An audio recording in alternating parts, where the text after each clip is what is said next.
டே குரமாசத்துல பிறந்தவனே உன்னதான்டா சோறு தான் திங்குற. என்ன வாழ விட மாட்டியா? எங்கந்திர வந்து நீ என் நிம்மதியை கெடுக்கிறதுனேங்கிற? அறிவில்ல மூதேவி. உன்னை மட்டும் நேர்ல பார்த்தனா செருப்பாளி அடிப்பண்டா. வெக்கம் கேட்டவனே, மானம் கேட்டவனே. நான் யார திட்டுறேன் என்ன கூட உனக்கு தெரியல. உன்னதான்டா கபோதி. உன் மூஞ்சியை நினைச்சு பார்த்தாலே என் மூளை வாந்தி எடுக்குதுடா. பெருத்துரு மூச்ச தண்ட சோறு பைத்தியக்கார கூமுட்ட. சத்தியமா என் சாபம் எண்ணி 2 வாரத்தில் நீ சாவல் நான் பாடுறா உள்ள மாதிரி. அது எப்படி? நீ சிரிச்சா நான் சிரிக்கணும், நீ அழுதா நான் அழணும், நீ நாசமா போனா நான் நாசமா போணுமா? உனக்கு சாவுன்னு ஒண்ணு வந்தா அதை நினைச்சு சந்தோஷப்படுற முதல் நானே தாண்டா இருப்பேன். நல்லா இருந்த என் வாழ்க்கையை சின்ன பின்ன மாக்கிட்டியடா. இன்னும் கூட உனக்கு ரோசம் வரல, கோவம் வரல? வராது. எப்படி வரும்? சோத்துல உப்பு போட்டு தின்னாதானே.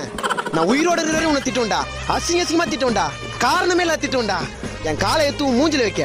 நான் பேசின பேச்சு நீ ஒரு மனுஷனா தான் இந்த நேரம் தூக்கு போட்டு செத்து இருக்கணும். நீ எங்க சாவ? நீ தான் மனுஷனே இல்லையே. பேசுற பேசு, இப்ப பேசு. போன வயசு